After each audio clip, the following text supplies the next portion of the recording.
자, 아마 많은 고3 친구들이 고민할 것 같은데 엄매와 화작 중에 무엇을 선택해야 될까? 저는 무조건 엄매를 하라고 말합니다. 엄매와 화작이 가지고 있는 장단점은 무엇일까? 한번 비교를 해보면 제가 물어봤어요. 우리 졸업하는 친구들한테. 그랬더니 첫 번째, 엄매 같은 경우는 일단 개념만 외우면 된다. 이게 무슨 말이냐면 완벽하게 개념을 다지고 나면은 시간을 단축하는 것이 가능하다는 겁니다. 엄청난 메리트죠. 사실 국어는 시간 싸움이기 때문에 시간을 단축한다는 거는 엄청난 메리트가 될 수도 있다.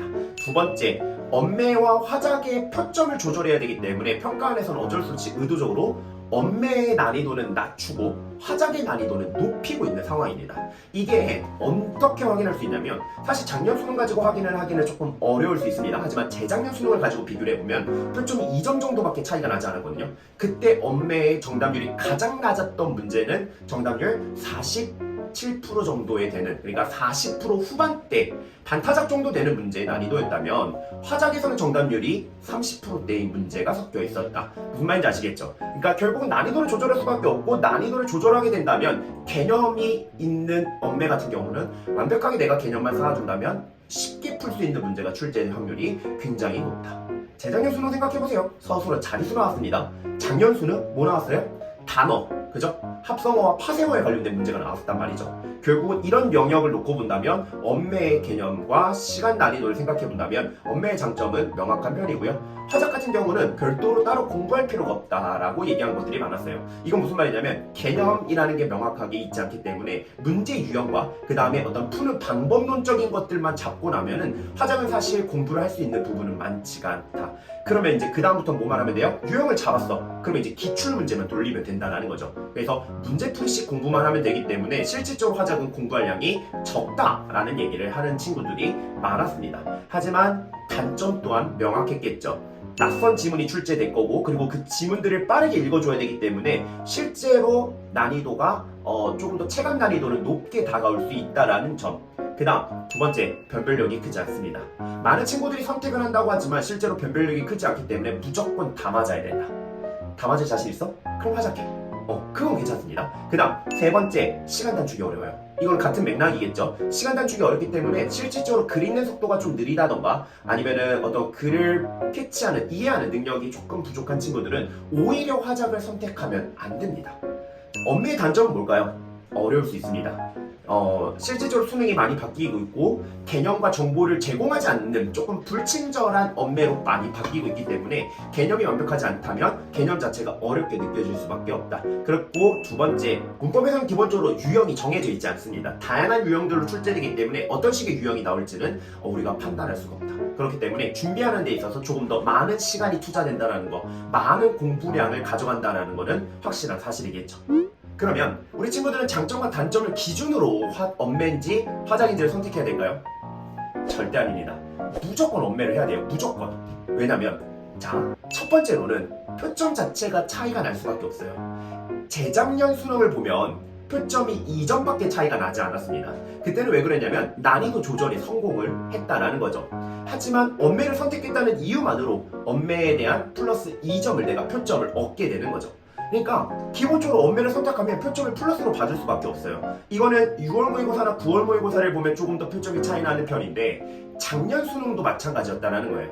작년 수능 같은 경우는 엄매는 조금 더 어려운 수준으로 출제가 됐고 화작은 조금 쉽게 출제되다 보니까 표점이 총 4점이 차이가 났습니다.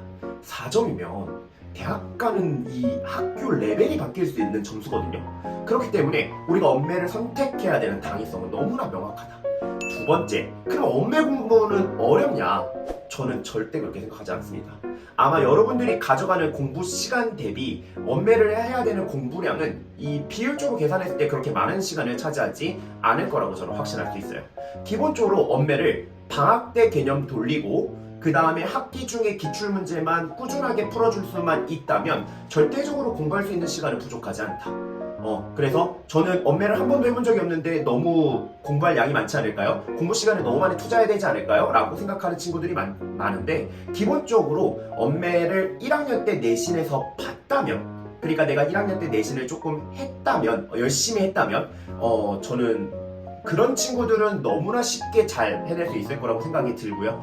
그렇지만 나는 1학년 때 내신도 조금 미비하게 했어, 나는 열심히 공부하지 않았어 라는 친구들도 지금 겨울방학 때 엄매만 한 바퀴 잘 돌려놓고 기출문제 열심히 풀고 그 다음 여름방학 때 한 바퀴 더, 이런 식으로 개념을 2바퀴 이상만 돌려줄 수 있다면 저는 충분히 엄매를 잡는 데 있어서 효과적인 공부법이라고 생각을 하고 있습니다. 그렇기 때문에 이 2가지 이유만 놓고 보더라도 우리가 엄매를 선택해야 되는 기준은 명확하다.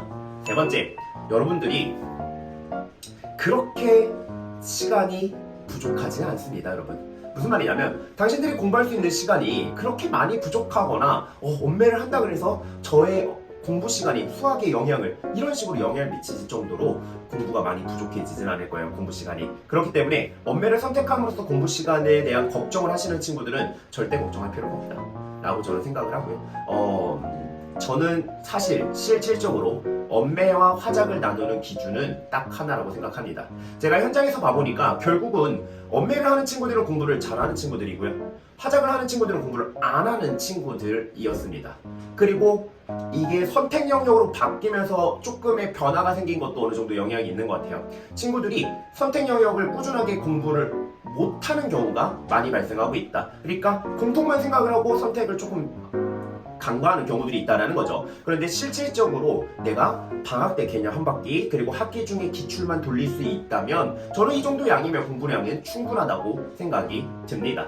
왜냐면 보통 6모 이후나 9모 이후에 화작으로 돌리는 친구들이 많아요. 근데 이런 친구들 대부분 어떤 친구들인지 아세요? 공부 안 하는 친구들, 안 했던 친구들, 불성실하게 했던 친구들, 또는 엄매를 선택해놓고 엄매를 간과해놓았던 친구들, 이런 친구들이 대부분 돌아선다고 생각하시면 됩니다. 그래서 내가 공부를 열심히 할 거다, 나는 계획적으로 열심히 공부를 하고 대학에 가고 싶다 하는 친구들은 저는 필수적으로 무조건 엄매를 해야 된다고 생각을 합니다. 그래서 여러분들이 충분히 생각하고 고민을 해보고 결정할 부분이겠지만 엄매를 선택해야 되는 이유는 너무나 명확하다. 대학을 가고 싶어? 그러면 엄매하세요.